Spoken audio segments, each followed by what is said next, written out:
Herkese merhabalar, ben Huri. Huri Metek Mutfak'ta kanalıma mutfağıma hoş geldiniz. Kolay el açması ıspanaklı harika bir kol böreği tarifi ile geldim. Hamur açmasını bilmeyenler bile kolaylıkla bu tarifle kısa sürede hazırlayabilir. Tarifime hiç bekletmeden hamurumu hazırlayarak hemen başlıyorum. 1 yemek kaşığı kuru maya, 1 yemek kaşığı toz şeker, 2 su bardağı ılık su, 5,5 su bardağı unu azar azar ekleyelim. 2,5 tatlı kaşığı tuz,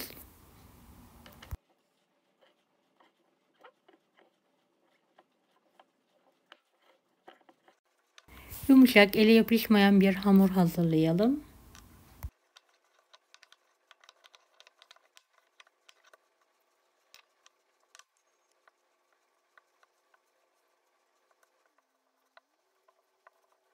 Evet, hamuru toparladıktan sonra tezgah üzerine alıyorum ve yoğurma işlemine devam ediyorum.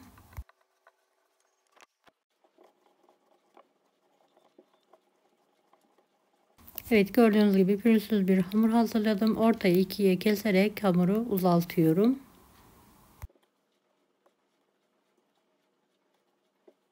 Sekiz eşit bezeye keselim.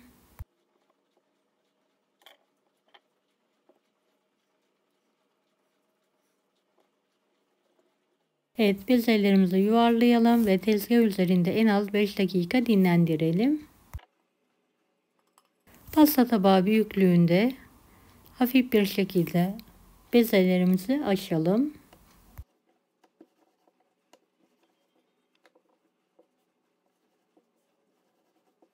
Beni hangi ülkeden veya şehirden izliyorsunuz merak ediyorum. Yoruma yazarsanız sevinirim. Evet, 1 su bardağı toplamda sıvı yağ kullandım. Her birine birer yemek kaşığı koyarak yayalım.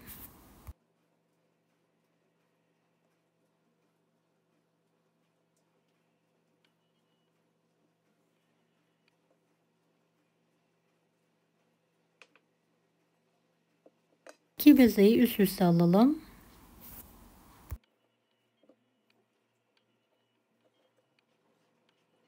Bir tepsinin içine alalım. Üzerini de kapatalım. 1 saat buzdolabında dinlenmesi için kenara kaldıralım.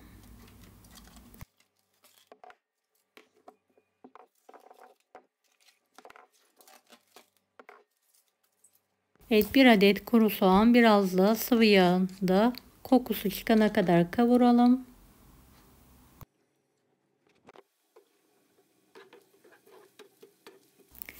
Yarım kilo haşlanmış ıspanak ekleyelim.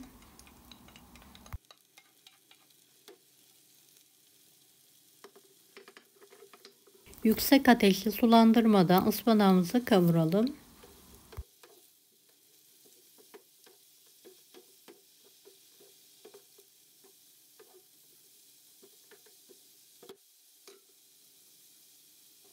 Bir tatlı kaşığı tuz, 1 tatlı kaşığı kırmızı pul biber ekleyelim. Karıştırarak altını kapatalım.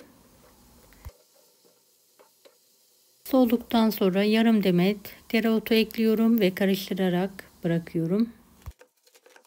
Evet, dinlendirdiğim hamurun 2 tanesini tezgah üzerine alıyorum. Hafif bir şekilde yağlıyorum.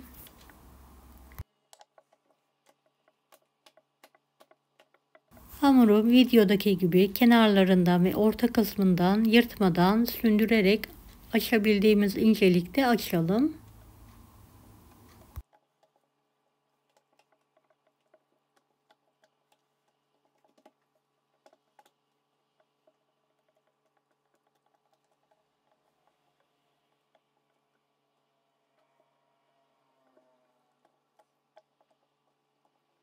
Evet, büyütebildiğimiz kadar büyütelim.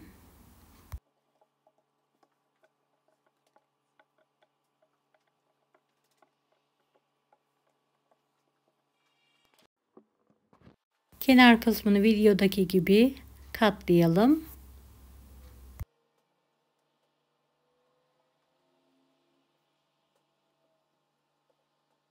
Katladığımız bölüme iç harçtan şöyle şerit halinde yayalım.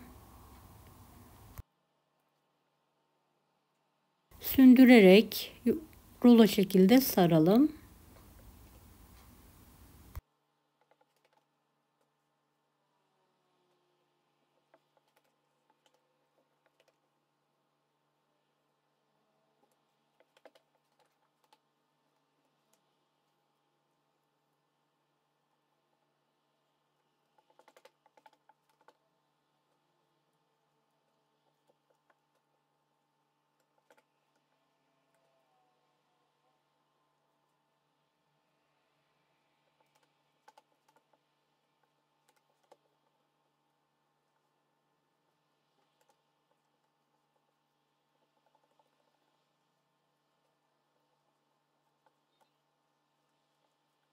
Evet, rulo yaptıktan sonra elimizi hafif bir şekilde uzatarak açalım ve rulo şeklinde videodaki gibi kendi etrafında saralım ve bir tepsiye alalım.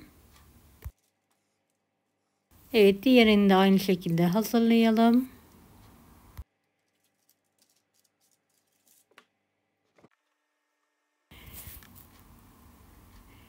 Evet, bezelerimiz bitene kadar aynı işlemi yapmaya devam edelim.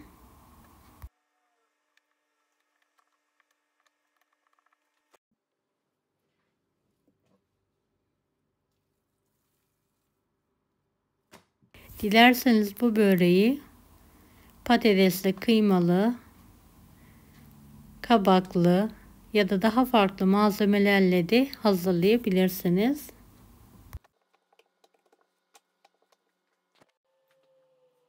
Son yufkamı da açtım ve rulo şeklinde sarıyorum.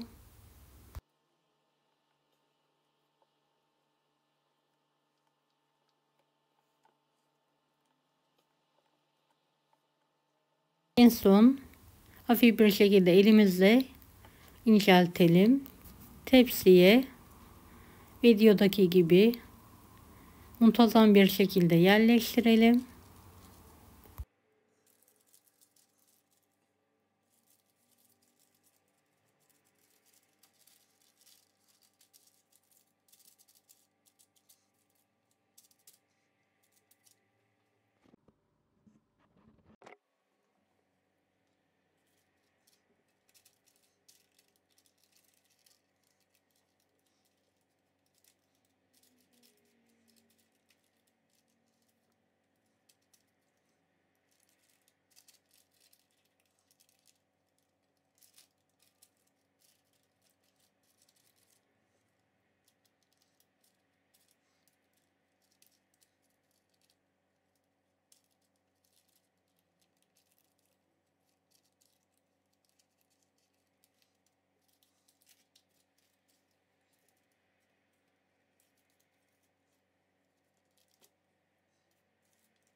Evet, kalan sıvı yağı üzerine gezdiriyorum ve elimle hafif bir şekilde her tarafına gelmesi için sürüyorum.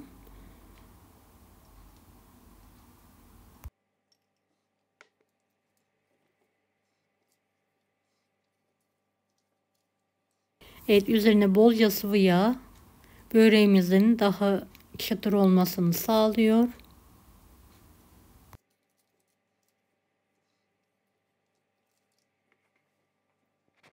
Evet, böreğimizi 170 dereceli fanlı fırında üzeri nar gibi kızarana kadar pişirmeye bırakalım.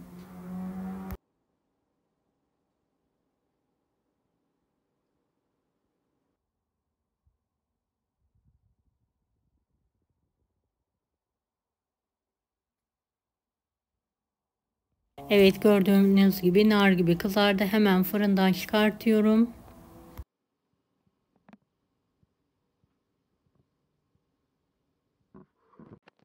Böreğimizin biraz ilk sıcaklığı çıkması için mutlaka bekleyelim. Dışı çıtır, içi yumuşacık oldu. Gerçekten muhteşem. Şöyle bölerek işini de sizlere yakından göstermek istiyorum.